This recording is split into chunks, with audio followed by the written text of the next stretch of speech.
आइए आज आपको एक ऐसे शख्स से मुलाकात करवाते हैं जो हमारे नाग बाबा म्यूजिक रिकॉर्डिंग में अपने चरण को रखे हैं।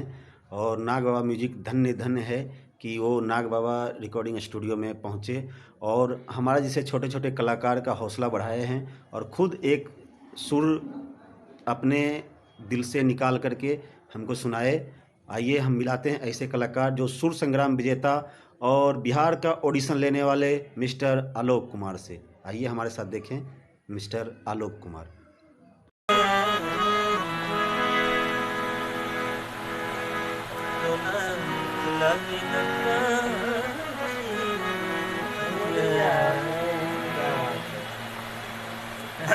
क्या बात है।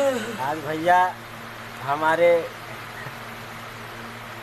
ये सबरी के घर में प्रभु राम आए हैं।